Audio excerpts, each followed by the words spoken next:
riffs are too repetitive, the lyrics make no sense. All the songs are B-sides and the cover art's a mess. There's so much here to tear apart. Listen to it for a week, now that week has passed. Here's Why I Hate This Album podcast with Tim and Garrett. Hello and welcome to another episode of Why I Hate This Album. I am one of your hosts, Garrett Harvey. With me, as always, Gustav Skarsgård to my Alex Skarsgård, co-host extraordinaire, Timothy Richardson. Tim, how are you doing? Don't say awful. Oh, Garrett, it has been another week of both personal and professional humiliation. I don't know why I ever expect anything different, and I'm going to regret asking, what's wrong? Well, Garrett, on the professional side, I had yet another disappointing development meeting with Netflix. I pitched them a couple of zany, odd couple-esque comedies. The first was that Jigsaw fella, you know, those Sure. Saw films you like.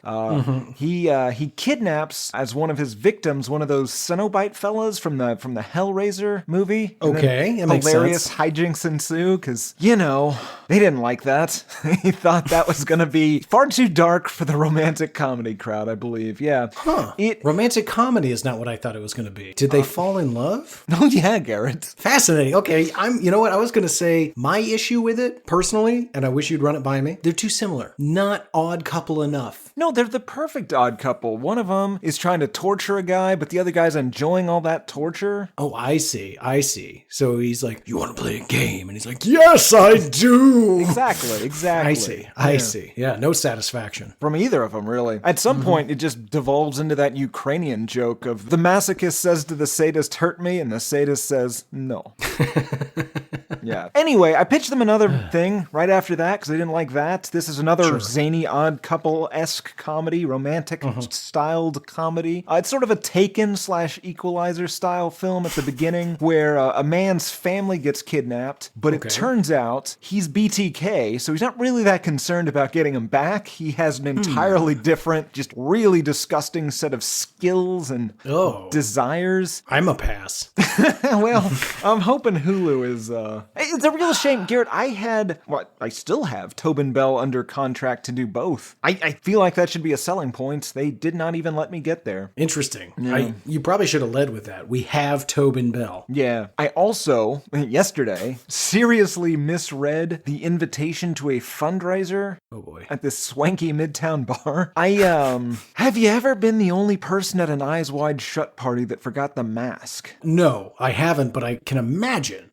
Beyond awkward. Yeah, I was super embarrassed, Garrett. I've also been dealing with something of a Babadook situation this week. It's been I highly doubt that. A weird week is my point. How have you been? I've been very busy. God. You very rarely ask me this. I don't have anything prepared. I mean, I guess I could just tell you about my life. Tobin Bell's been here all week and didn't... Yeah, about that. So we signed an NDA. We can't use names, but... Okay, Bobin Tell has been here all week. No, we can say that. Fucking idiot. We just can't talk about any of his crazy celebrity friends that have been stopping by and calling nonstop. Did you expect him to be, and maybe we're naive, I've heard Hollywood is, a city of sin and degradation. Did you expect this elderly man to be such a party animal? It's ironic because I forgot my mask to the party. I expected him to bring his mask and mostly just kind of ride around on a tricycle all week. Yeah, that's not what happened. Yeah, no, that guy brought a lot of probably believe that. Didn't we let any definitely... of us have any. Yeah, didn't share. Yeah. Almost lorded it over everyone. Oh, yeah, you'd love some of this, wouldn't you? This is all for TB. So you've been good. Oh, right. That's what you asked. Yeah, I'm okay. I got this guy following me. Don't know who he is. Tried to confront him. Drove away twice. Not sure what that's about. Might be a Babadook. No, I don't think a Babadook drives a 1976 Chrysler. I can't hear out of my left ear. I don't know when that started, but, I'm sure it's fine. And it's the weirdest thing, but every time you're not Sounds home like and the house you're doing great, Garrett. Oh. Okay. Well, Tim, why don't you tell the folks at home what song we have been listening to for an entire week straight? We have been listening to the June 16th, 1998 single Space Lord by Monster Magnet. This was suggested by Garrett Harvey, Steve Farr, and Ad Jam Powers, who wrote in to congratulate Gino on his home country's election of far-right Prime Minister Giorgia Meloni. I don't know if Gino ever wrote back to thank you, Ad Jam, but if not, keep it futile, and this counts as your reply approximately 1.5 years late. Nice. You know what, Tim? I just got to finish the rest of that sentence. I hear children's laughter when you're not here, and I can't seem to figure out where it's coming from. It's probably not important. Okay. And Tim, after an entire week with Monster Magnet, Space Lord, Mother? Do you hate this song? No, I don't. Bold. Really? Do you hate this song? Nah, I just wanted to throw you off a little bit. Okay. Nah, we're on the same page. It's kind of great. It's weird. Oh. Well, full sentence. It's weird that, like, I expected to find this sillier than I do. Yeah, I mean, it is silly. Oh, it's very silly. But it's could competent. be sillier. Oh, yeah. Well, it could just be worse. Anyway, we're getting ahead of ourselves. You don't hate it. I don't hate it. We'll get into why in just a minute. But before we do, I'm curious, Tim, prior to this week, I assume you've heard this before? Oh, yeah, Garrett. I distinctly remember Robert Sawyer having this album in Saudi Arabia, and I remember this song exclusively from him. I very distinctly remember the stupid album cover as well. Now, I know what you're thinking. Tim, you grew up with Hugo Award-winning science fiction novelist Robert J. Sawyer, the same Robert J. Sawyer that wrote 1999's Flash Forward, the basis for 2009 to 2010's best show and Garrett Harvey's third favorite show of all time after Breaking Bad and Bones, but just beating out Fargo and Better Call Saul. Flash Forward. How has this never come up on the program before? I love the book and the show Flash Forward. I am Garrett Harvey. These are things I love, especially Bones. To which I say, no, that is a different Robert Sawyer. That's Robert J. Sawyer, completely different guy. The guy I grew up with, loved Monster Magnet, and was 14 when your fourth favorite book came out after, Fountainhead, Justin Cronin's The Passage in the Bible. Robert J. Sawyer does not care for Monster Magnet. Robert Sawyer does, allegedly. First of all, thank you for making that clear. Second, you and I need to have a long talk about what I like and don't like, because I think it's out of date. What? It's on the whiteboard. Now, granted, Gina, I did write that on the whiteboard. I was gonna say, it is on the whiteboard. I cannot argue that, and as everyone around here knows, the whiteboard is for facts. It was not for your benefit, just to be clear. I know Sorry, we were looking at each other. It occurs to me that you were hoping that I would say that with you, and now I feel stupid. Yeah, well, no, not as dumb as me, though. Anyway, have Tim, you heard the song? Yeah, of course. Of course I have. Did you know a Robert Sawyer? No. I lived on the other side of the world. You know that. I do. But sometimes I feel like you've always been there, Garrett. Oh, I hope that's not true. Because I have sometimes doubted whether or not I exist. And if I've always been there, then I definitely don't. We should post the email. Garrett once sent me a very thought-out email in the middle of a workday in 2006 or 2007, where he posited that it's possible that he might not exist. It was pretty well thought out. It was very convincing. Anyway, I've heard this. It was very popular. The radio was my, what was that gentleman's name? Robert J. Israel? Yes. Yeah, that's what I said. Tom Sawyer. His uncle was named Tom Sawyer. That's ridiculous. Okay, we've gotten off track. Let's get back to business. That's your history. That's my history. That is to say, we have no history. We've heard it. That's it. I went and saw the one with that guy. Sorry, we were discussing the one off mics before we started. We were. And we decided we were not going to continue that conversation on mics. But here we are, talking about Jet Li's The One. Great movie. Great movie. Anyway, alrighty, Tim, I'm curious. Take us on a journey. Help us understand. Who are these magnets of monsters, and how did this song about a lord from space come to be? Monster Magnet was formed in Kevin Smith's Red Bank, New Jersey in 1989, 2 years after Matthew Broderick killed 2 women in Northern Ireland. Now, this band was formed basically, imagine this, because I'm not going to go into any more detail, like Kevin Smith's friends. That's who these people are. Monster Magnet was originally composed of Dave Windorf on vocals and guitar, John McBain on bass and guitar, Tim Cronin on drums and vocals and bass. The name Monster Magnet was stolen from a 1960s toy made by the company Wham-O, the inventor, or at least popularizer, of the hula hoop and frisbee. Now, fun fact, Garrett, from 1957 to 1959, Wham-O made $45 million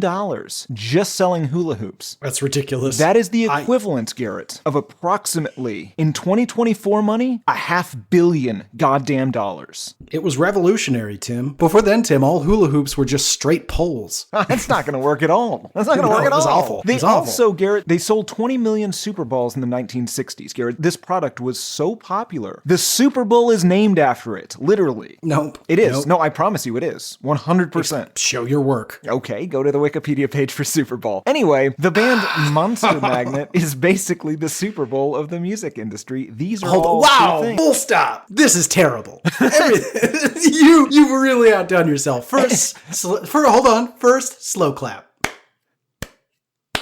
That is in deference to the ridiculous ham-fisted segues you've wedged into this history. 2, everything I've said so far is true. How is the Super Bowl responsible for the naming of the Super Bowl? They put Super Bowl, and they're like, that's a cool name. Everyone's already saying it. Let's go with Super Bowl. Tenuous. Okay, I am curious. Like, those numbers, they are ridiculous. However, when I think about it, I don't know that I've ever met a person that has not purchased in their or owned in their life either a hula hoop, a whoopee cushion, or a Super Bowl. Oh, yeah. And I got all 3 of those in like 88 to 95. They also invented the slip and slide and silly Holy string. Shit. Yeah. I'll tell you what though, slip and slide, that's great. Crocodile Mile, that's where your money's at. No idea what that is. Anyway, Garrett, It's got a hump at the end. Oh, God, that sounds dangerous. Into a pool and a crocodile's mouth. Crocodiles sold separately. Interesting. Other It's names. fake. It's a fake crocodile. Okay. Was it always a fake crocodile? Yes. Oh my God. How did you not ever see a crocodile? Other names considered for the band were Dog of Mystery, Airport 75, Triple Bad Acid, King Fuzz, Slip and Slide, and Silly String. Now, again, all of these were products of the Wham-O Toy Corporation. Some of those are true things.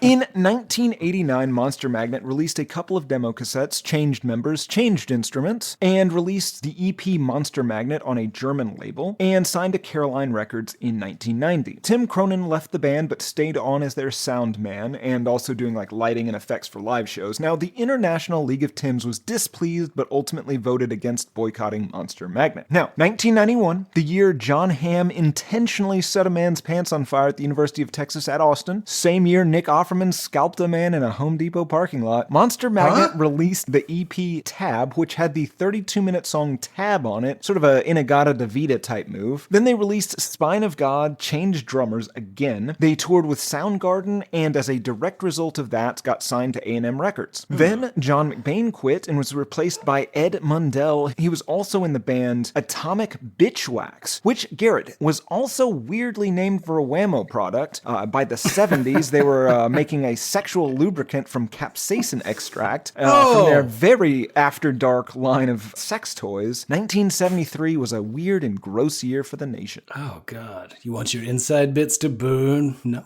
You know, that would be a good lyric for this band.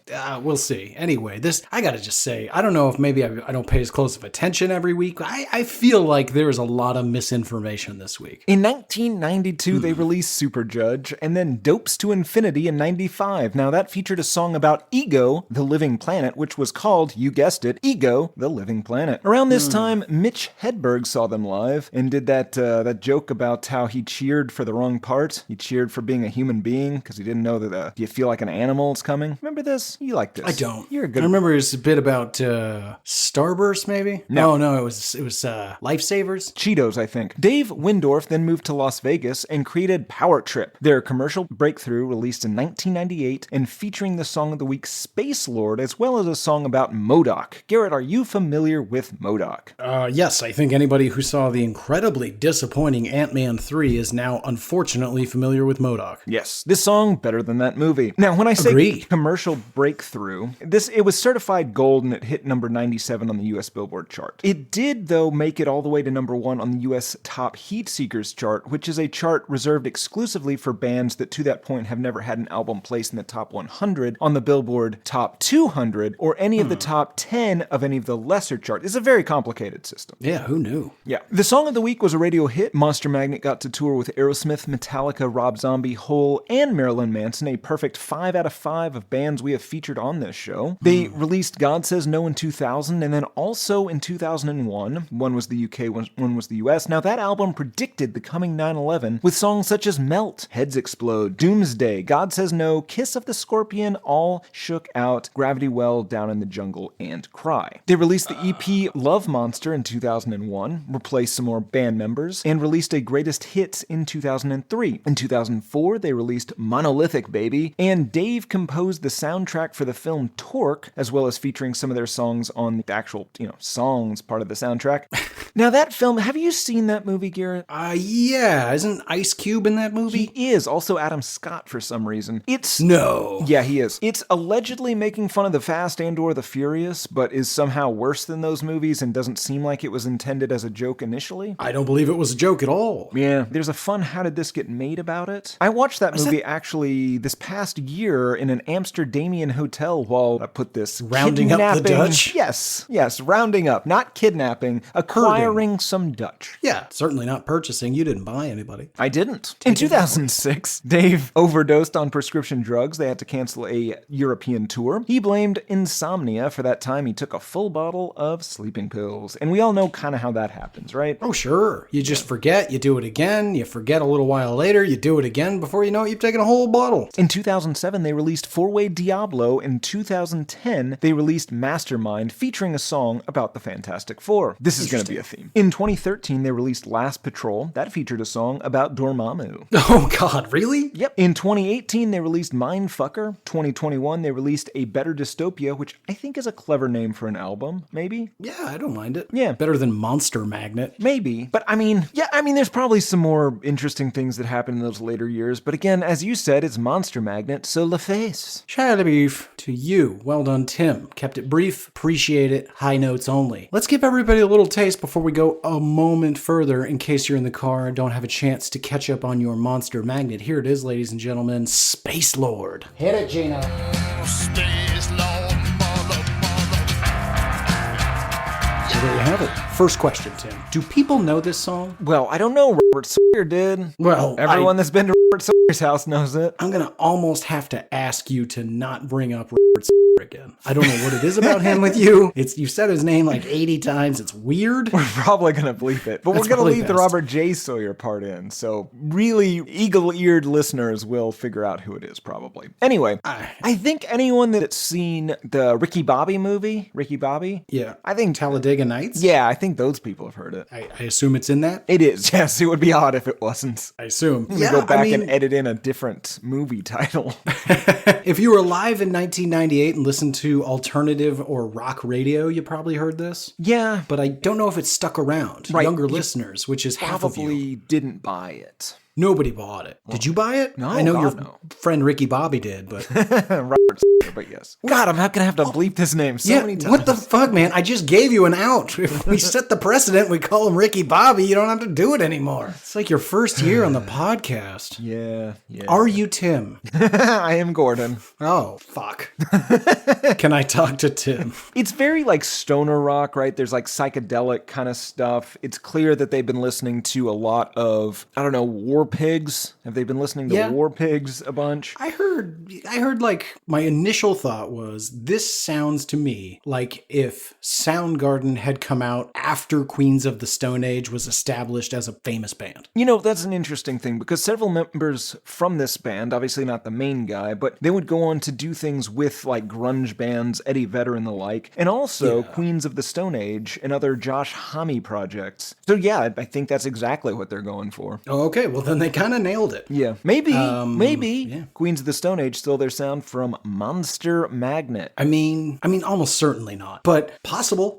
We like to talk about what's possible here on the show. So, yeah, sort of grungy, a little harder, not quite to the heights of a Chris Cornell vocally, of course. No. But that dude had crazy pipes. Yeah. Yeah, and I mean, Dave's a huge nerd, right? We mentioned his Marvel Comics and Whammo obsessions, and I think that might definitely play in. It might play into the lyrics here, because I don't know what they're about, but we'll get into that. I seriously struggled. And for a song that has like some pretty zany lyrics, like it's a silly song, we can agree on that. It's actually pretty hard to pin down what this could possibly be about. Oh, I can tell you exactly what it's about, Garrett. Oh. Dave told Krang I'd hurt my knee and had some time off, so I spent it in a dominatrix's apartment in New Orleans. A record company forwarded me some press from Europe, and in Germany they called me Space Lord. So she saw it and took the piss, saying, "So you think you're the Space Lord?" I said, "Someday when I can walk, I'll make you pay for taunting me by writing a song."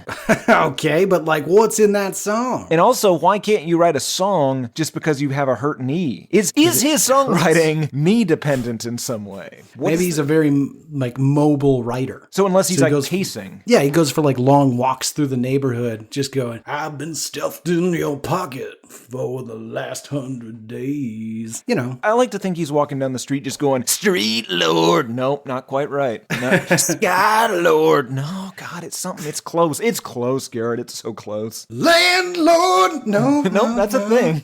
That's an entirely different thing. Yeah, that's not what that would be. Air Lord. That's it. It's got to be Air Lord. Have you tried space?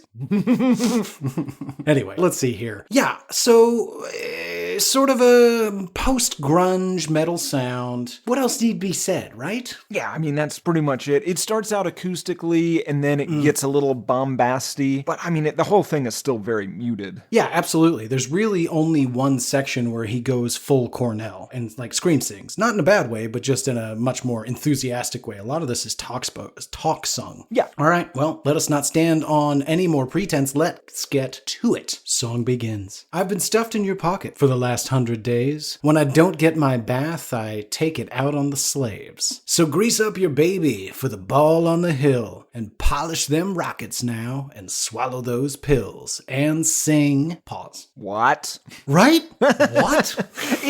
It does seem like it's just a bunch of nonsense, right? I think the verses definitely don't have anything to do with one another, I don't think. Okay, hold on. This is not my notes, but this is a 100% real-time realization. Based on the description you gave of when he wrote this, I've been stuffed in your pocket for the last 100 days. I've been trapped in your apartment for 100 days straight. When I don't get my bath, I take it out on the slaves. She's a dominatrix. She is probably making her clients bathe this dude. So grease up your baby. Okay, wait, hold on. So you're imagining you go to New Orleans to your favorite dominatrix. You go into her apartment and you're there, you want some leather, you want some whipping, you're super in. And then she's like, "Hey, I've got this baby man, this weird mustachioed baby man. He's the lead singer for Monster Magnet. You don't know them yet. You will, sorta. I'm gonna need you to bathe him, and then I'm gonna need you to grease up my baby and slide him down a hill." Granted, you'll lose me a little bit in the back half, but you're basically, yes. Okay, so then the polish them rockets. So as these dudes come up to the house, his punishment and their punishment is that he is polishing their rockets, is what you're saying. No. Grease up your baby for the ball on the hill. That's somehow her vagina. Okay. Polish them rockets, boobies, and swallow those pills, take some drugs, and sing. As we're going to see, it's a salute to him. So he's singing to her. I've been stuffed in your pocket, dominatrix, for the last 100 days. Obviously, he's been trapped in her apartment. When I don't get my bath, I take it out on the slaves. I've not been to a dominatrix, but as I understand it, it's all about humiliation. And I would be greatly humiliated if I had to pay someone money to bathe a man. Sure. So that makes sense. And then I already read the thing about the baby and the rockets, so that all came together. Now, that's not what I wrote down in my notes. Here's what my notes say. And to be fair, I have not read these notes in a couple of days. My notes say, a space alien has been hiding in this woman's pocket, having... What? She is helping him make the arrangements necessary for a takeover. And normally, he would beat a slave for not being bathed and having to ride around in a wool cashmere blend.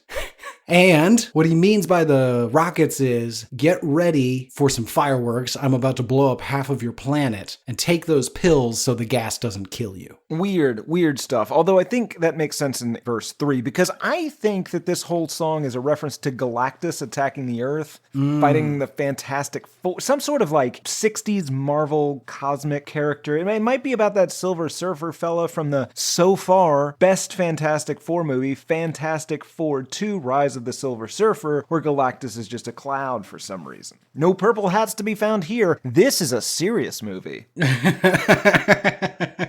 None of that Kang bullshit. Yeah. Good Lord. So I honestly can't argue. However, I don't fully understand how Galactus would be stuffed in a pocket for the last 100 days. Maybe that's the Silver Surfer riding around and Galactus is his pocket. Oh, yeah. Because people are going to notice. He's this, weird silver man. People are going to notice. So he's hanging out at this lady's house. And, presumably he's having the clients polish him. You don't stay that shiny in New Orleans without, polishing. Yeah, I mean, if you're a Silver Surfer, you're going to constantly pick up fingerprints. Absolutely. Now, Space Lord Mother, that's a radio-friendly motherfucker, right? Well, it is. However, backing up one line, he says, and polish them rockets, and swallow those pills, and sing, oh, Space Lord Mother. Huh. Uh-huh.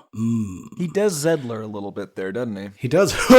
Yeah, a little bit. Now, word on the street, Tim, is that this was in fact a motherfucker. And it is on the European version of the song. However, when it was released originally on all US releases, it was the censored version because record executives were like, you know what? That's a pretty good song. Let's get that motherfucker out of there so we can play it on the radio a bunch more. And allegedly Monster Magnet was just like, yeah, I like money. Yeah. You know what? It's like we always say, the suits are always right. The interesting thing is it actually, for a while, I don't think this is still the case, but for a little while, it was rather difficult to get your hands on the sweary version. And I've heard the censored version so long. Censored isn't even right, the US version, for so long. I might prefer it. Yeah, it's fine. I like the mother. Yeah. So allegedly it was done in real time before it was ever released. They were just like, just this version for US. That's fine. Yeah. Let's see. Song continues. There's a car in the field now, in a column of flame, with 2 doors to choose, but only one bears your name. You've been drinking my blood, well, I've been licking your wounds. Well, I'll shave off the pitch now in the scope of your tune, and you'll sing. A lot of weird words in there, Tim. I'll let you go first. What's going on? Oh, I mean, until we get to verse 3, I don't really have a good theory. I mean, because for me, it's so disconnected from verse 1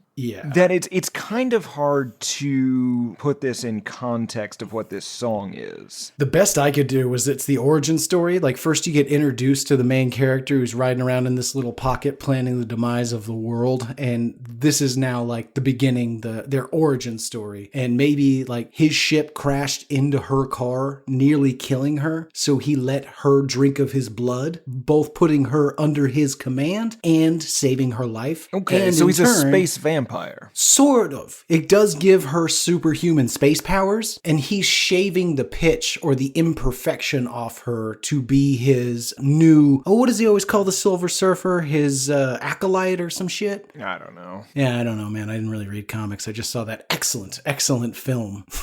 Right. Fantastic Rise of the Four. Silver Surfer. Fantastic Four 2, Rise of the Silver Rise Surfer. of the Silver Now, Surfer. I will recommend this. It's a terrible show, but there is a Silver Surfer cartoon. Oh, yeah, there that is. Watch an episode and then be like, they thought kids were going to watch this. It's so weird. It's esoteric. Yeah, there's long periods of silence. He talks to himself a bunch. Thanos is in it, and he's talking to some sort of statue of death or something. It's fucking weird, and it's for children, allegedly. I like that you and I live together, have never once spoken of this, and both discovered and watched enough of it to come to the exact same conclusion, independent of the other. I assume you watched it in secret in the gym because you were embarrassed that I would see you watching it. That's why I watched it. No, I watched it at home while you were in the gym. Anyway, so yeah, he gave her the superpowers, and then of course he's trying to help mold her as his, God, what are they called? The person that precedes them. Herald. It's a cool word. Herald. Good job, Tim. 2 weeks in a row. Muckle and Herald. Chorus again, which I won't read, and then we get to the next verse. I left my throne. Oh, this is where he goes full Cornell. I won't scream it, of course. This is also where he goes full Galactus, though. I see. I left my throne a million miles away. I drink from your tit. I sing your blues every day. Now give me your strength to split the world in two. Yeah, I ate all the rest, and now I've got to eat you. Well, I sing. And then there's a long, slow, creepy... And then he does, of course, the chorus again. But for whatever reason, after that particular verse, don't know, he goes... Well, yeah, because he's talking about eating the planet. So Right. So how could it not be Galactus? it is. It's definitely because, okay, thrown millions of miles away, he's traveling through space from his home. He's there. He's going to break the world in half. He's eaten all these other planets. Now he's going to eat Earth. And he sings their blues every day because really, I mean, he understands what he's doing. He understands he's extinguishing billions of lives, trillions of lives, really, when he eats this planet. He feels bad about it, but God damn it, he's got to eat. Question. Yes. I drink from your tit. Yeah. It's the part that stands out to me. Is why I mentioned Sure, it. I get it as a metaphor, right? Your life is of my life. I feed on you. You are my mother's milk, but instead I'm eating a planet. Okay, and I will say this, that Silver Surfer show is weird enough that I could actually see this being a direct lift from that show. It is so odd. I love that you saw it and I saw it and didn't see it together. No. Because it takes some digging. I mean, obviously it's because we both have been secretly watching X-Men, obviously. Sure, in preparation for X-Men 97. Yeah. God, I think that's coming in May or March. Sometime soon. yeah. God damn. I want it bad. Yeah. It's probably going to be awful. Yeah. Oh, absolutely. What if it was identical and like the storylines didn't finish and it was like previously on X-Men and you're like, that did not happen last episode. I saw it. The irritating thing is it's going to be like those animated Batman movies where it's going to end up being like what Marvel should be doing with their actual Honestly, movies. I'd be happy with that at this point because Jesus Christ, what are they doing? Yeah. I love that for like a good bit of time, they were like, what are we going to do with Deadpool? Because he's foul-mouthed and we're Disney. And now they're just like, the whole thing rides on you, Reynolds. Do not fuck this up. We got nothing. Yeah. He'll become their fucking savior if they pull it off. Built in my nightmares and using my name, you're stroking my cortex and you know I'm insane. I'm squeezed out in a hump drive and drowning in love, encompass them all to a position above and sing, oh, Space Lord, Mother, Mother. So yeah, he's devouring the planet. I'm not sure I understand a single word of what you just read. No, he's positioning himself above the earth. He's getting in there, where he can like bite it or whatever it is he does. I don't know. He was just a cloud in the movie. God, that was disappointing. Was he supposed to be Galactus in that movie? Oh yeah. Oh. Why wasn't he Galactus then? Well, because that would be silly. Terrifying. That would be silly. Nerds, write in hatepodmail@gmail.com. Does Galactus have a homeworld? Well, is there like a giant planet with a whole bunch of galacti? Oh, I don't think so. No. I think he's it? Yeah, I think he's kind of by himself. Maybe he ate his own planet. Maybe that's why he's so big. Yeah, does he just drift through space or does he have like a point of origin? And if not, where did he come from? And is he as big as he can get or is he like a jellyfish because he's not contained by gravity? Well, I he assume just keep going. he was originally a normal-sized creature, and then he ate his own planet bit by bit, growing larger with every bite until he was, big enough that he could consume a planet in one go. Interesting. I would. I doubt it. Let's get munching. We got a whole, well, not actually. I was going to say we got a whole bunch of dirt outside, but that's not true. Quite the concrete jungle. Anyway, Let's see. Yeah, I'm not really sure. Built in my nightmares and using my name? What does that mean? I assume he introduces himself and explains what he does so no one's real mad at him,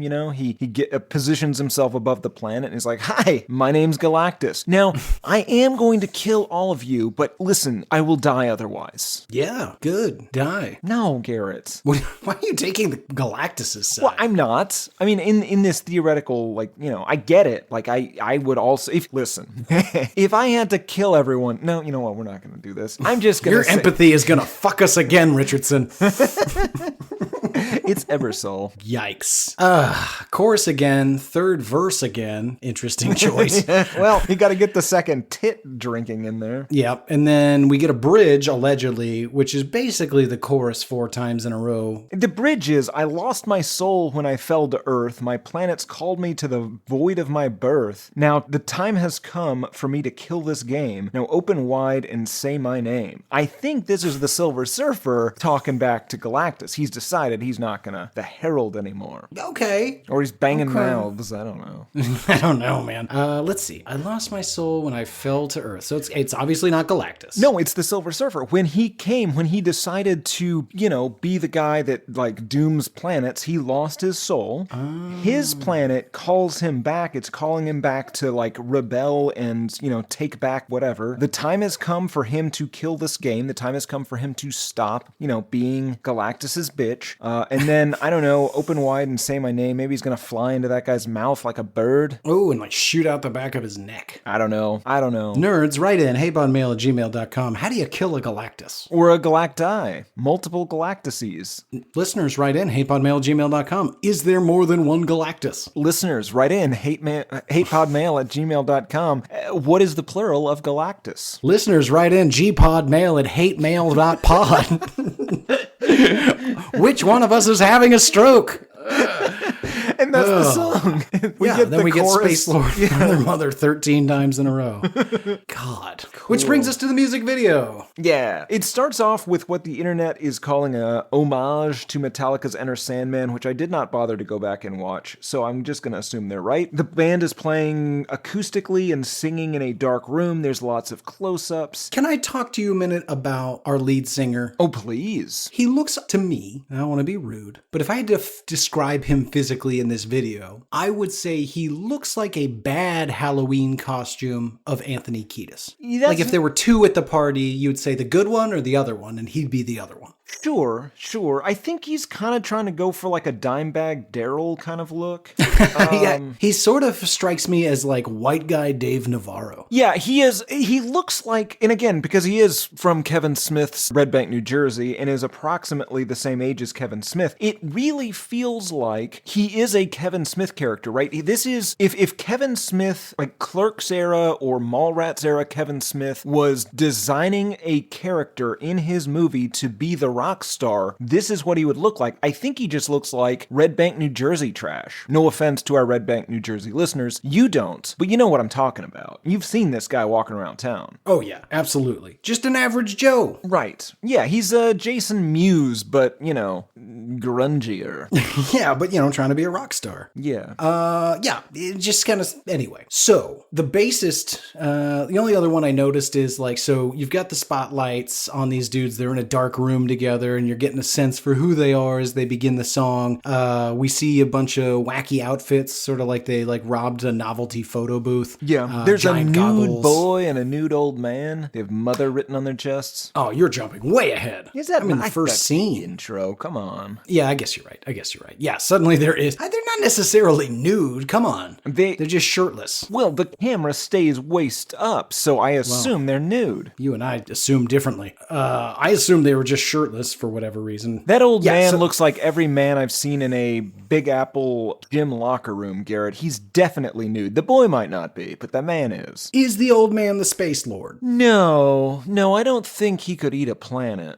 Is that the definition of a Space Lord? Yes. Right. Anyway. Yeah, as you mentioned, suddenly he starts like reaching out towards the camera. He looks very confused, like he might not have even supposed to been in the music video, and they were like, go with it. And then suddenly there's a teen or youngish man in the room, and it says mother on his chest. The old man has mother on his chest, and just when I'm about to lose interest entirely in this whole concept, a giant curtain drops behind from the band to reveal Windorf, I believe is the lead singer's name, is in front of the Plaza Hotel on the Strip in Las Vegas, surrounded by pretty ladies. Yeah, it's weird they didn't go with Atlantic City, but right. I get it. I actually Googled it because I was like, is this Atlantic City? No, he'd moved to Las Vegas by this point. It's just sad that he didn't stick with New Jersey. But yeah, the vibe changes wildly, and it becomes a quote-unquote unintended spoof of the video for Rappist Mazes Feels So Good. Yeah, it's a weird story. So yeah, the director, Joseph Kahn, director of Torque, because of course he is, he was basically hired to make a flashy rap video around Vegas and just kind of copied the locations used in the video for Feel So Good. And then I think they concocted this story where, because it looked so similar, that Dave was worried that Maze would be mad that they just stole it from him. And apparently Maze was fine with it. He's just like, yeah, no, that works. It's like a spoof, right? It's a spoof. Yeah. Are you calling him Maze? Yeah. Like the corn? Yeah. That's how you say it. Maze. Fantastic. Are you saying Maze? I am not. I'm saying Mace. No. Fucking great stuff. The Native Americans called him Maze. No, ironically, the Native Americans called him corn. Oh. I don't know why that's funny to me. Yeah, so basically, that's the video. I do want to point out that at one point, Windorf has a suit covered in full-size glass light bulbs. I'm kind of into that. Yeah. He goes for a weird drive in a Firebird with Twiggy Ramirez. Yeah, that was odd. He makes it rain with like approximately like 5 bills. Yeah, it's not impressive. Although, honestly, I do not love the making of it raining. Yeah, Can I just say that? Sure. Is that But, okay? I mean, he did it as awkwardly as I imagined you would. Like, he was just holding money and was like, I don't know how to drop it. Do I just drop it? What's happening? What do I do? Oh, God, there's nothing more demeaning. Listeners, if you owe somebody money and you're tight on money and they're bothering you about that money, the best way to repay them is to wad it up in a sweaty ball and chuck it at their face. Yeah. They got Now, their money, but you feel somehow like you won. This is sort of perfect for me because as I fear thieves, I always keep my money in my sock. And because I'm a gross little man, my socks are always very sweaty. So I it don't just want to meet works the person out. whose socks aren't sweaty. Well, I mean, my socks are sweaty when I'm not doing things that should make them be sweaty, you see. My feet are very wet. Okay. Confusingly wet. Well, that brings us to how did it do, Tim? So how did it do, Tim? Well, Garrett, it did okay. It hit number 3 on the U.S. mainstream rock and number 29 on the U.S. alternative airplay Billboard charts. It did really well, though, in Saudi Arabia. Garrett, Robert Sawyer liked this. Now, I attempted to find out what the Dutch thought of this. I poured tons of money, podcast money, into experiments because I played it for them and they just did not react at all. And apparently, this particular song is recorded at a very specific frequency that the Dutch just simply cannot hear. I spent $29,000 on a research project dissecting the ears of Dutch to find out why my team believes You a team? Yes, well, I can't do all the dissections myself. The point is, they believe that it's because their cochlea are so filled with blood. My hypothesis is that blood is actually from the dissection protocols. I don't know. Yeah. Classic Heisenberg observance principle or whatever. Yeah. If you Observational- observe it, it makes them bloody, I believe is the... Yeah, I don't know how to look at them without cutting them open, but I don't know how to cut them open without getting them gushing with blood. So. Sure. They can either exist or be filled with blood and be witnessed. Please never ever say "be witness" to me again. God. I will spray my mouth with pain. I have it. Garrett, we don't have we sort of have an official Robert Christgau review. It's for the whole thing, but he doesn't really review this song. He just says more jokes about dominance and Mr. D and recommends See You in Hell and Bummer, which no one's ever heard. Yeah. I don't know what to do with that information. Yeah. There are 199 total ratings on Amazon, although these, again, they're for the full album. 4.6 stars on average, 77% 5-star, 2% 1-star. One review here before I get to the YouTube comments. This is from July 8th, 2001 from Nick. I had this CD back in 1998, but unfortunately, I had to sell it to get money. But I bought it a few weeks ago, and I don't know what I did without it. Favorite songs? Space Lord, Temple of Your Dreams, Bummer, Tractor, Atomic Clock, and See You in Hell. I highly recommend this CD to anyone that likes rock music. 5 out of 5 stars. I am almost interested enough to listen to this album. Just once. I'm curious. Like, what is it? I had to sell it to get money. Yeah, that's sad. Well, How much? what else would you sell something for? Like, it's literally the only purpose of it doesn't matter. Well, yeah, I see what you mean. Well, I mean, as opposed to I sold it because I hated it. Could be what he means. Oh, sure. I sold it for the money, not because I was just like, fuck this sucks. Fair enough. But then in Now that who's case, the you stupid? smash it or you throw it out your window when If you could make money, God, that's funny. I would just like to take this opportunity to apologize for my entire personality in college. I was a cunt. Just driving down the highway and you're like, I hate this, and out the window it goes. YouTube comments, Garrett. The Hart Family 3091 1 year ago. This whole playlist and this song, 1998, and video is proof that we were really onto something special before 9/11. It was about 9/11/2001 when we changed, but not for the better. We need to get back to the fearless, loving, strange, and unforgettable days. What? He wrote that 1 year ago. In 2023, or possibly 2022, but the point is, this man is pining for 21 years ago. That's what we need to get back to 21 years ago. Tim, it's even worse than that. That screen name makes me think not just that man, that family. is yearning. That's true. He does speak for the whole family. Or the whole family speaks through that one account. Fascinating. Absolutely. Dorito Bug, also from 1 year ago. I lent this CD to a blind girl in a homeless shelter in Wisconsin. She fell in love with it and brought her so much joy I couldn't take it back. And that was edited, by the way, so he changed something to that. I bet he took it and people were displeased. So he changed it. Let me change the narrative. She wouldn't give it back, so I tricked her and replaced it with a Backstreet Boys album. What do you mean, thumbs down? Right? Yes. One final one, Garrett. Darren Attenberry, 7776, 10 months ago. I heard this in the county jail fighting a 3 strikes case for robbery. Got 15 years and I'm out now and love this song. Freedom! Oh my God. Here's a question. If you serve your sentence, you're not on probation, right? Well, it depends. Because if you serve your full sentence, but full sentence. Usually you get out before that and there is a probationary period. That makes sense. I think because everybody gets out like early, I've sort of forgotten that not everybody has to go on like probation if they actually serve their whole sentence, but I don't even know if that ever happens. Well, we have a fair number of criminal listeners. Please write in. Garrett and I, a couple of 1-2 jail virgins. Well, sorry, prison virgins, I think is the way it's said. I don't want to imply. I wish it weren't. I'm so uncomfortable. But yeah, no, listen, I am going to piggyback on this one. Please write in, heypodmail@gmail.com. If you have jail or prison stories, we will keep them anonymous. We won't keep them anonymous if you so choose. What happened to you in prison? Yeah, we want to know. That sounds... How do you think we would fare in prison? If we were sharing a cell... Write a story, write a 3-page story detailing, let's say, a mid-February day of Garrett and I in our prison cell. I hate this.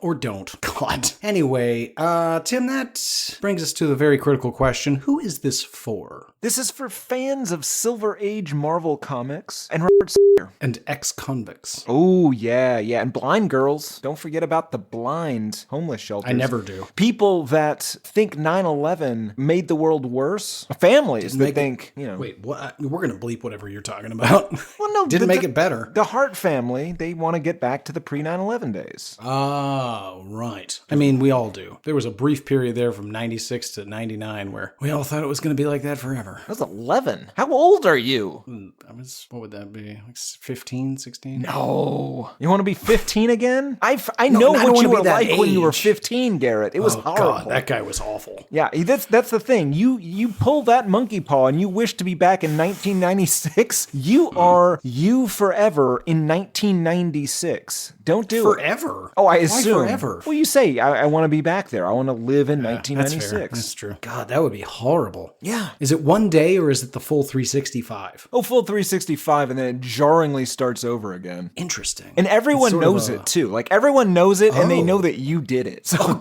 God. And I can't be killed. Right. They're gonna try, though. Welcome. Who's this guy? Oh, he's the reason we're all here. Oh, that's why he's constantly crucified in the town square. Correct. And listen, if you have a bad day, or maybe they get your order wrong at the McDonald's, like, you feel free to just take it out on that guy. I love Get this as movie. weird on it as you want. Nobody's gonna judge you. We all have done it. I'm gonna say this is gonna be a little controversial. This is what Palm Springs should have been.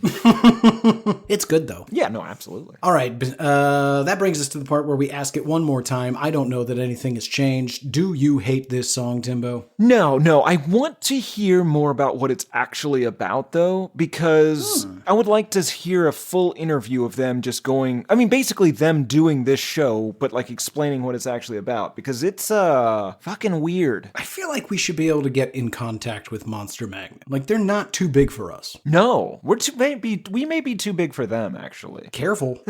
Garrett, do you hate this song? No. And in fact, I don't think I said this in the history. Probably should have. I listened to enough 90s alternative like stations on Apple Music. Like, I hear this song at least once a month. Do you not listen to 90s alternative stations? No, I don't listen to stations, Garrett. I curate my music very specifically. I don't like Neil coming Young. across new things. Timmy, that brings us to listener mail. You want to go first or you want me to? Well, I have two really short ones, Garrett. Okay. One is insulting to you, and one is insulting to me. And because this is a fair and balanced TM show, which one would you prefer to hear first? Dealer's choice. Don't. Yeah. Actually, you know what? Let's take my medicine first. Let's start with the hard one. Okay, this is from Spooky Jim Christmas, aka Tommy. As requested in the last episode, at the mention of public schools and magnets being heavy subject matter at all points of schooling, this comment, as well as the trucks and blocks comment Garrett made, have opened my eyes to a new theory.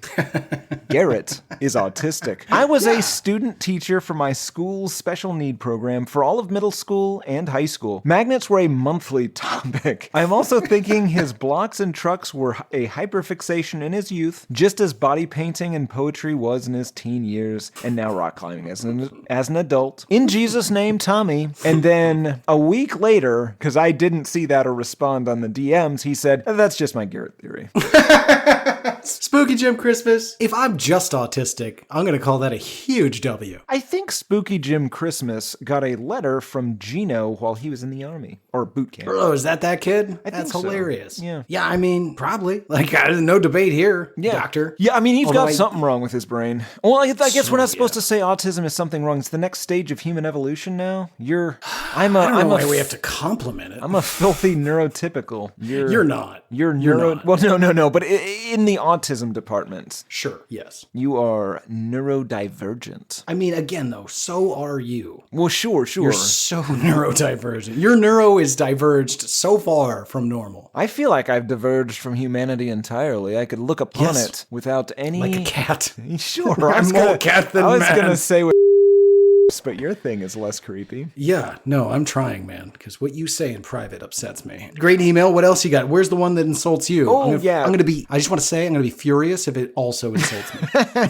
No. This is from Johnny Oliver. I have been following... Do you think it's John Oliver? Well, we'll get there. I have been following your little show with some interest throughout the years and have long planned an expose about Timothy's dubious dealings. Yes, I do think it's John Oliver.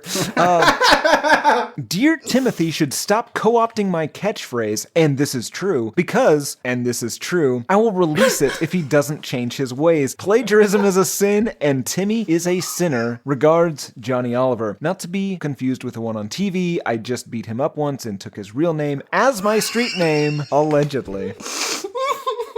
Oh, well, I've got some raspberry Snapple in my lungs. Worth it.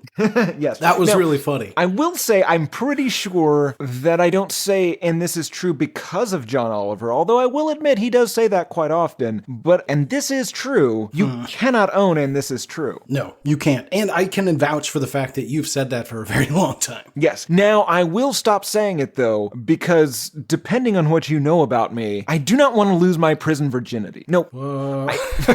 It's really hard to say. I don't want to go to prison. Yeah, none of us do. And I would, depending on what you know about me, because of the felonies. You do We've what all you want. committed felonies, Garrett. Read the book 3 Felonies a Day. Also, I've done some other ones that aren't in the book. Garrett, what email do you have? Wow, revealing emails. Good stuff, though. Really good stuff. Also, that person's pretty funny. Yeah, they're both pretty funny. The wordplay of, and this is true, and this is true. Very, very good stuff. I'm very amused. All right. My email is from a gentleman going by the name Soup. I want soup. I want. Is it that guy? Is it? No, I actually think it might be Stephanus? Greg Proops. Oh, the guy from Whose Line Is It Anyway? Correct, because he begins it, "Hey there, kittens." It is Greg Proops. I only met one person ever that talked to anybody like that, and it was Greg Proops. Anyway, hey there, kittens. Gordon and Gary, Puckett of the Union Gap, of course, or 32Gs, as I like to call you, I wanted to bring to your attention that I have been working on your official Wikipedia page for a while now, 30 minutes to be exact. Unfortunately, it has come to my attention that writing a Wikipedia page is hard, and it might not even be published. According to the Wikipedia guidelines, they clearly state that, quote, most new articles nowadays are written about fairly obscure obscure subjects that can make distinguishing topics that are suitable or not suitable on Wikipedia very difficult and often flashpoints for contentious disputes. No amount of editing can overcome a lack of notability of a topic. More than 200 articles are typically deleted from the English Wikipedia every single day. Most are deleted for this very reason. End quote. My main concern is that your hateful multimedia corporation will be too obscure to guarantee a lasting place in the digital encyclopedia. Rude. Well, the only here's solution. the thing. Just say if you save all the code, or I don't know if it's code, the text, I don't know. You just put it up every day. Yeah, just becomes a lifelong Sisyphean. Or you set up a bunch of fake news websites and then write stories about this podcast. Sure, it's basically what we're doing. Yeah, more or less. Anyway, he goes on, or she. Greg Proops goes on. Blah, blah, blah. The only solution would be to release your Dutch prisoners back to Amsterdam and allow them to share the story of their captivity. No. I'd like to debate the word captivity and ask you to shush. He continues, only this would be enough to draw international attention to the podcast, but in a way that would avoid more streams and encourage more online searches. Think of all those news articles and court recordings. In fact, as I am a very proactive and independent viewer, I have already contacted AIVD and alerted them. I don't know who that is. We should probably Google it. I'm sure it's fine. Many Dutch government officials spent their winter holidays not with their happy Dutch families eating bitterballen, but investigating a tri-state Dutch trafficking ring. I don't know. Bitterballen Tri-state. are delicious. Everything we do is a tri-state thing, Garrett. I make some rounds. I've got some stuff in Connecticut and New Jersey.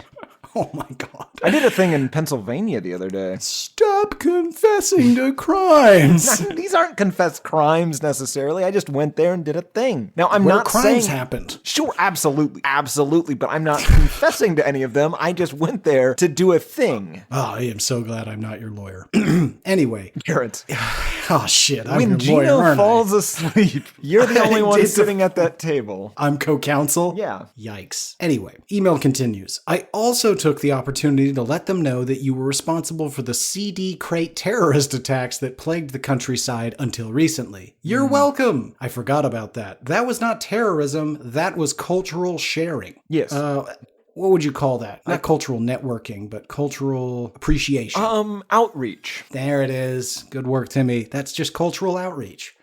In addition, he continues, quote, sources used to establish notability must additionally be independent. They must not be connected to the subject, end quote. In this essay, I will explain how Wikipedia guidelines require third-party sources explaining how important the Why I Hate This Album political activism, some may say terrorism, group is. All sources will be cited in an MLA format. Basically, it's going to be hard. It might take a while. It might immediately be deleted, and my poor Dutch brain will fry reading all the past chapters of the podcast to gain information, but the Wikipedia page is coming. This person's a Dutch? Apparently, he or she does know about Bitterballen, and from what I've gathered, nobody outside of the Dutch and myself knows about Bitterballen. True, except for when you got it all over the fucking house. Then we all learned about it. They're so good, Garrett. Is it Email meat? Is it gravy? Did they fry gravy? Meat, cheese, meat and cheese gravy fried into balls. Yes. That's good stuff. He wraps up here by saying, much like the Messiah, our Lord and Savior, Jesus Christ, or as the apologetics like to call him, Mr. Parable Guy. That's terrible. He came, he said he would come, and he came. He came hard, and he came all over Bethlehem. And you too shall come to Wikipedia Foundation. This is becoming gross.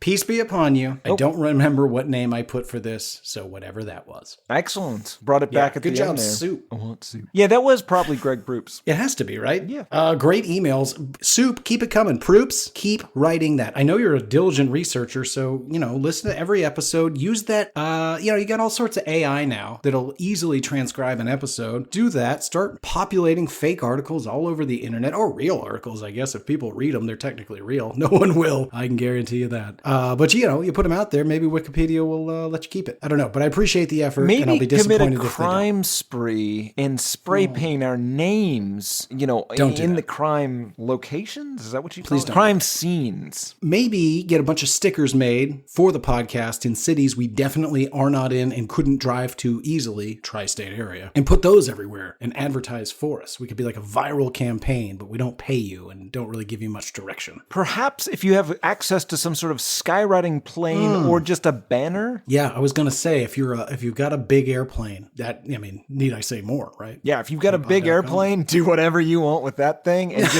let them know it's because of this show. Tim, that brings us to music news of the weird. Music news of the weird. Would you like to go first, or would you like me to? Well, obviously I should, right? I mean, my email was far superior to yours, but I guess you could have some sort of pity Swift prize. news. By the time this is released, the Super Bowl will be over, and all of these, we'll call them conspiracy theories for now, all of these theories will be proven right. But since we are recording this before our annual Tim and Gary Super Bowl party, I will let you in on the true story behind this year's Super Bowl. Garrett, Taylor Swift is a Department of Defense psyop. Kansas City Chiefs have been positioned in the Super Bowl for propaganda purposes. Now, I know you're thinking that sounds crazy. Let me prove it. The Department of Defense, Garrett, has been weighing the likelihood of which NFL teams were most likely to make the Super Bowl and have decided to support the Kansas City Chiefs and crisis actor Travis Kelce after his COVID promotions. Step 1, they set up the suspicious romance between Tay-Tay and Trav. Step 2, they hired Tay-Tay to go to football games supporting Trav, ginning up interest in the female population who, as we know, hate football and love Taylor Swift and would not watch it otherwise. Step 3, they bribed the referees to make sure the Chiefs would make it to the Super Bowl to ensure that Tay-Tay would go to the Super Bowl and women all across this great country would watch the Super Bowl instead of their annual tradition of shopping while we men watch the Super Bowl. Step 4,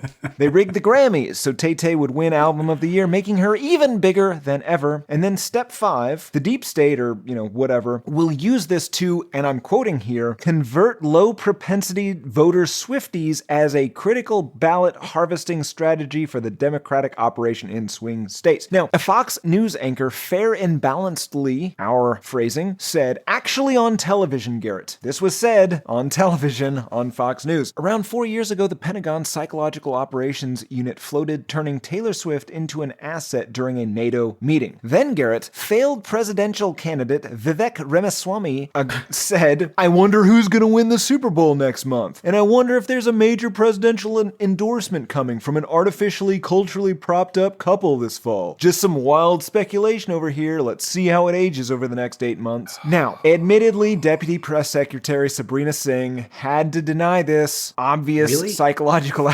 operation, telling Politico, to set the record straight, Taylor Swift is not part of a DoD psychological operation, period. But that's sort of an admission by denial. Now, I say all this... I was going to say, it goes without saying. I say all this to say, Garrett, if you're a gambler, go ahead and bet on the Kansas City Chiefs.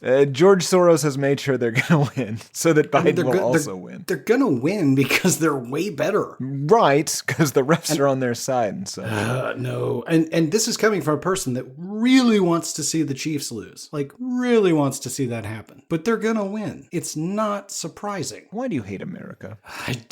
I wish you wouldn't ask me that. Yeah, no, and I mean, I will admit that this seems complicated, but once you see it all come together, it will all seem airtight. Now, I guess since the people that believe all of these things also believe that the 2020 election was just stolen somehow, they could just steal the next one, right? Without doing any of that stuff? You would think, since there's all these special sneaky ways that it was stolen that have been completely undetectable and repeatedly disproven. But, hey, the government, right? Right. Now, this episode obviously won't be featured on YouTube as a result of this story, but what I'm saying is I'm making fun of these idiots, you stupid goddamn algorithm. It's beyond embarrassing. It's beyond embarrassing. Like, but what if they're right? You ever think about that? They're not. But no, obviously not. Obviously not. But I mean, do you ever just lie awake at night and just be like, they're probably right though? No, because I have important things to do that aren't making up nonsense like a 9th grader. What? Dude, I spent this weekend in Canada visiting my girlfriend. Okay, that's the equivalent here at this point. Taylor Swift's,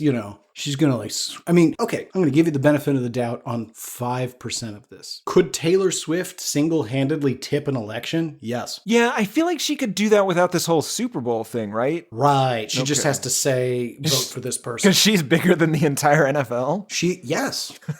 100%. Yeah. She does not need Travis Kelce to be more popular. But she gets $70,000 if he wins the Super Bowl. Wait, why? Well, he gets it, but I assume he has to give it to her because, like, he wouldn't have won the Super Bowl. Why does he with get $70,000? They get like a bonus, I think, the teams. That's a very small bonus for multimillionaires. Yes. But he doesn't get it because they only won because she is dating him, so technically he has to give it to her, I think. Garrett, what Just other news do you imagine if it really... Hold on. I'm just trying to picture this Ocean's 2.5 that you're pitching Yeah, here. that's what I tried to get you to do. Consider it seriously, because what if it's true? Taylor, it's president. It's on. God damn it, you son of a bitch, I'm in. Sure, but he's also going to have to call all those people on those other teams, his coaches. Which other people? The one the Chiefs beat, you know? What's that fucking guy's name? The quarterback, the very good one for the Chiefs. Patrick Mahomes. Patrick Mahomes. Hey, Mahomes, it's Biden. You in? You son of a bitch, I'm in. Well, of course he's in. what? He gets $70,000 too.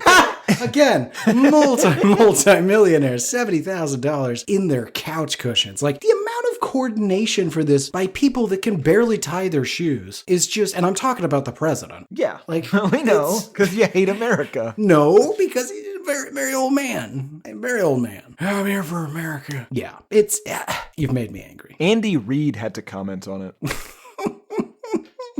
If I'm Andy Reid, you know what I would say? It's all true. Yeah, absolutely. It's all true. So if you're Taylor Swift, here's what you do. Use it. Just be like, hey, I'm here for Garlax. Vote Garlax. Vote Garlax. Also, I'm pretty sure that she's never, like, I mean, obviously she's not a Trump supporter, right? But, Sure. like, I'm pretty sure that all she ever has done is encourage people to vote. Like, I don't think she's ever been like, vote for this person. Because, again, she would tip the election and somehow become our queen. Could be worse. Will be worse. Oh, sure. You heard it here first. WIHTA news break. The next year will borderline on apocalypse. We, Garrett and I, and our team will ensure it. Oh, not what I meant, but I like it. Yeah. Garrett, do you have any other news? I do. I have so much. Okay.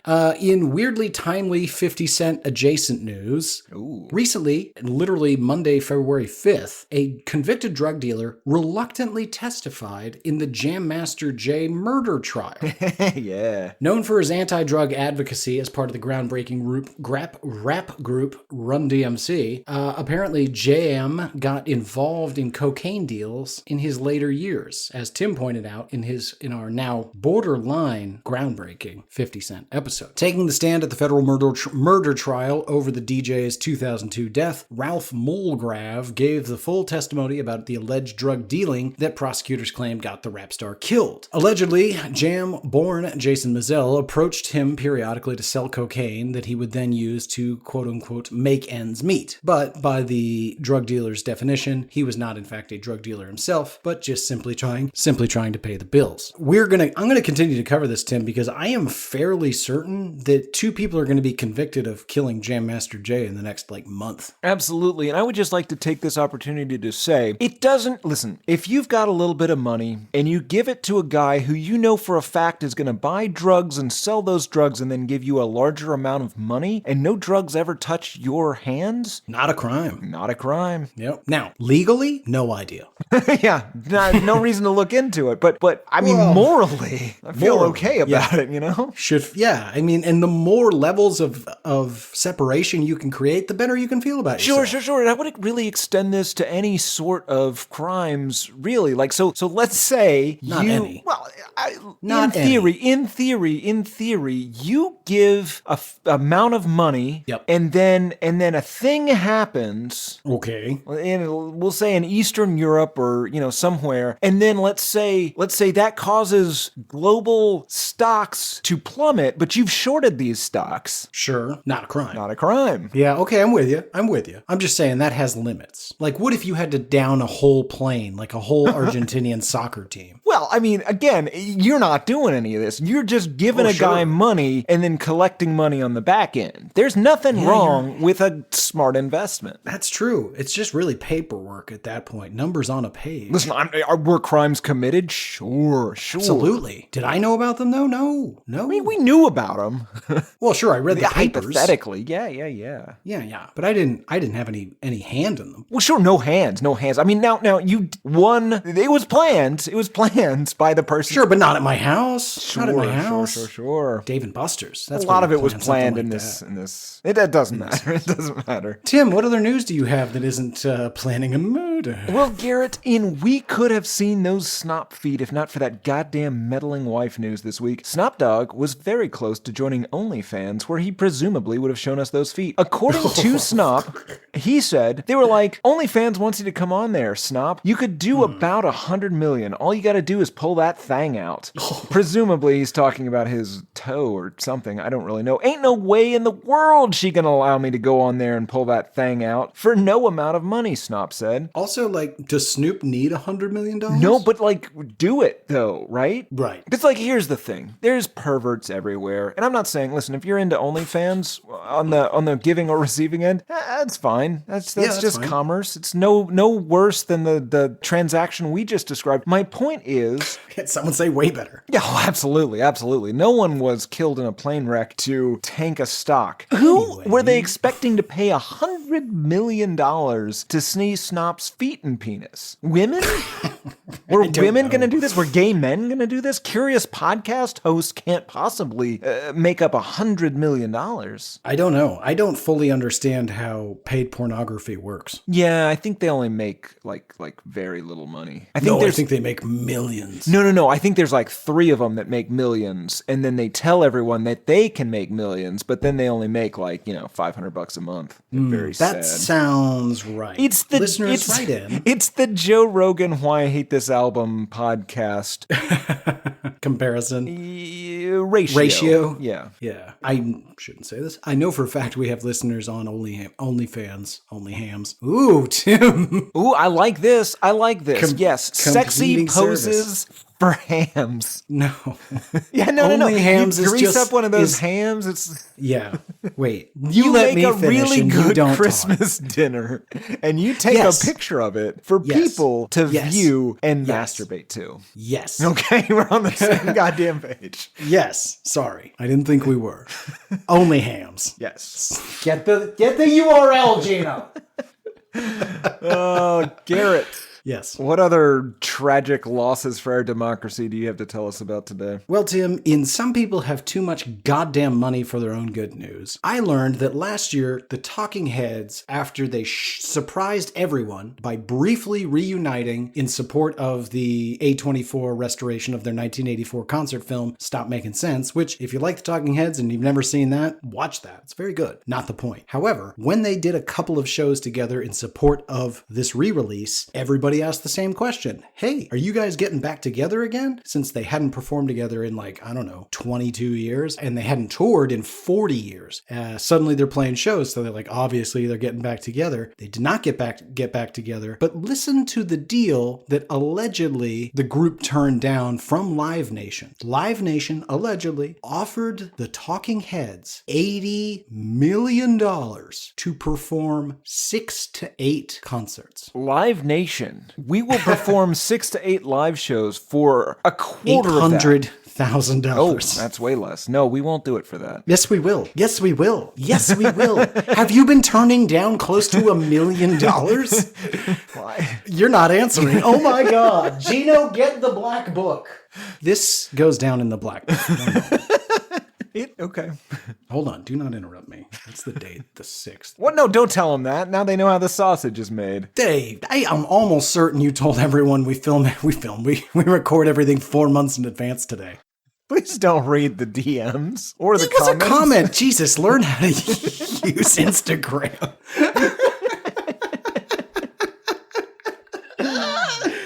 This is terrible. Tim, what other news do you have? Well, Garrett, in Killer Mike news. Killer Mike did real good and then a little bad at the Grammys this year. He won 3 Grammys at the Crypto.com Arena for Best Rap Song, Best Rap Performance, which are 2 different things for some reason, and Best Rap Album for his most recent album, Michael. But within the hour, he was let out of the arena in handcuffs, charged with misdemeanor battery. Apparently, he was stopped by an overzealous, his words, security guard who demanded he show credentials, and then he responded by shoving her to the ground, presumably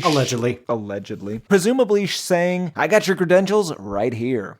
I would anyway. Didn't kill her though, so that's good. His name implies he would have just, killed her. This made me sad because I really like Killer Mike. I do too. As a person. I like his new album too. I have not even heard it. I really for me, like the dude. But I enjoyed it. I will say that. It sounds like he just tried to big time somebody and they were like, no, the security line's over there. You need to go over there. And he was like, yeah, okay. I'm just going to walk right past you. And she tried to stop him. I will say this, Garrett. I mean, we have each purchased Grammys from, artists who have fallen on hard times. I don't know if you've ever murdered a person with a Grammy. It's the perfect weight to smash a guy with. Not a lady security guard, but a guy. Tim, have you murdered somebody with a Grammy? No. If you happen to read stories about this, I make a plea to you. Do not read the comment sections. They are full, and this is true, sorry Johnny, of shocking racism. Shocking even for the comment section. Really? So shocking. Or what, on the Killer Mike stories? Yes. Really? Yes.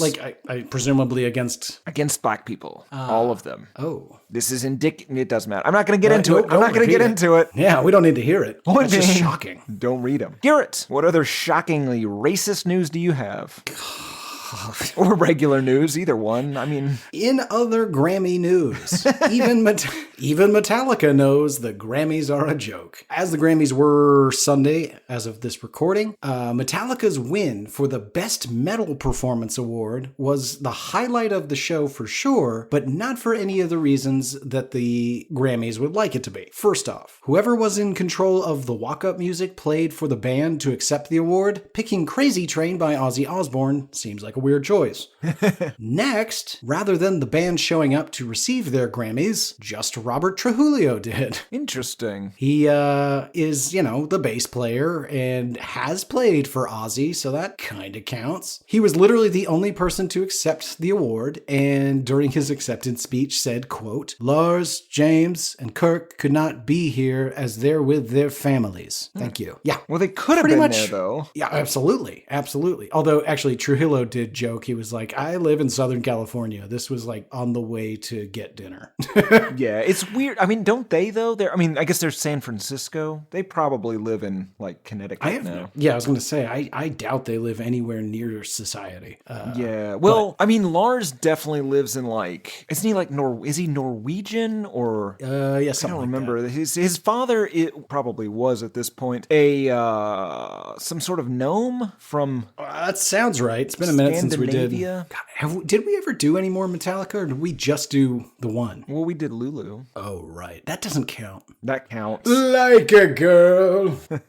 He really made that band better. Somebody made a comment on that YouTube posting yesterday that was, the problem with this is that everybody, and it's what you and I say in the episode, I think, now that I think about it, the problem was that everybody thought this was a Metallica album featuring Lou Reed, not realizing it's a Lou Reed album and Metallica's the backing band. Yeah. I wonder if they were quoting us. Maybe. Because that sounds like the whole crux of our argument. Anyway, Tim, any other news? No. Fit to print? Maybe we should say... our heart goes out to the family, Tobin's Keith. Yep. Sir, we gave you a lot of the business, but we're sorry you're dead. We are. We are genuinely sorry. Yeah. In fact, I wanted years more of Toby Keith's music. Taken too soon. Alrighty. Tim, that brings me to the favorite part of the show where we announce next week's album. So, what album are we going to be listening to for an entire week straight? Oh, we are going back to the old new metal well, Garrett. We're going to do Drowning Pool's Sinner. Let the bodies hit the floor. Let the bodies hit the floor. Now, we don't know for sure that that's this band. We have no idea. I think that's this band. We'll see. If it's not, I'm going to be pissed. If it's not, we'll edit that out, but we won't. We won't, though. Great. Folks, you can find us hatepod.com, hatepodmail@gmail.com, Instagram's hatepod, Twitter's album hatepod. I'm G Harvey Tweets. Don't tell me how the curse ends. We've got subreddits. We've got Discord servers. That's all the things. I've been Garrett Harvey. I've been one of your hosts. I am Timothy P. Richardson, the other host, and Garrett P. Harvey has been to Abu Ghraib. Yeah. I got no comeback.